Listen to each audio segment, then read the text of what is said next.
उत्तर प्रदेश के प्रयागराज में महाकुंभ 2025 की तैयारियां जोरों पर है। भारत के हर हिस्से से श्रद्धालु और साधु और साध्वियां यहां पहुंचते हैं।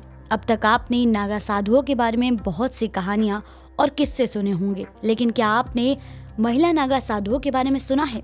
ऐसे में इस दौरान मुख्य आकर्षण का केंद्र महिला नागा साधु भी होती हैं। तो चलिए जानते हैं महिला नागा साध्वियों की कहानी। सनातन धर्म में महाकुंभ का बहुत ज्यादा महत्व होता है, जिसमें नागा साधुओं सहित महिला नागा साधुओं का भी आगमन होता है।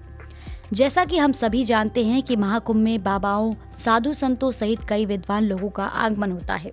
वहीं दूसरी तरफ नागा साधुओं का महाकुंभ में आना एक अलौकिक घटना माना जाता है। काफी रहस्यमयी होती है नागाओं की दुनिया। नागा साधु समाज में एक रहस्यमयी दुनिया में होते हैं।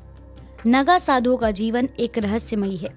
ऐसे में कई सवाल लोगों के जहन में आते हैं कि पुरुष नागा साधु तो पूरी तरह से निर्वस्त्र रहते हैं, तो क्या महिला नागा साधु भी निवस्त्र रहती है?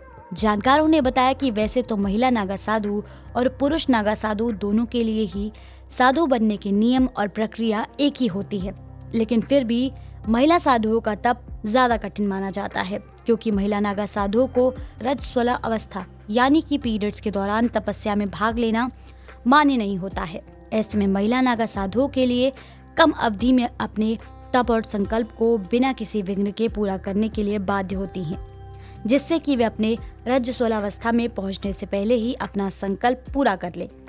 पुरुष और महिला नागा साधु बनने के लिए बड़ा संयम, कठिन परिश्रम और तपस्या करनी होती है।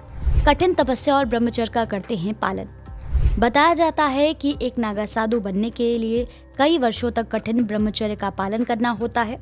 दिन का ज्यादातर समय ईश्वर की साधना में लगाना पड़ता है। ये सब कार्य किसी बड़े साधु के सानिध्य में होता है। पुरुष नागा साधु या फिर महिला नागा साधु इस कठिन परिश्रम के बाद अपने गुरु को यकीन दिलाते हैं कि वह अपना जीवन ईश्वर को समर्पित कर चुके हैं। ईश्वर की भक्ति के अलावा उनके लिए कुछ और नहीं है। इसके अलावा एक नागा साधु, चाहे पुरुष हो या महिला, उनको जीते जी अपना पिंडदान करना होता है। संपूर्ण शक्ति से परिपूर्ण होती हैं महिला नागा साधु।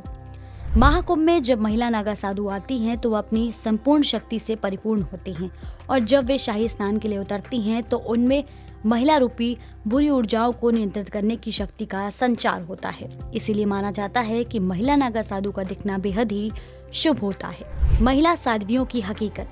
जानकारों का कहना है कि महिला नागा साध्वियों का समाज में बड़ा सम्मान होता है। आम लोगों समेत साधु समाज के लोग इन्हें माता कहकर बुलाते हैं। नागा साधु दो प्रकार के होते हैं, एक वस्त्रधारी और दूसरे निवस्त्रधारी। बात करें महिला नागा साधुओं की तो वह वस्त्रधारी साध्वियां होती हैं। पोशाक के तौर पर वह एक गेरुए रंग का वस्त्र पहनती हैं, जिसे गंती कहते हैं।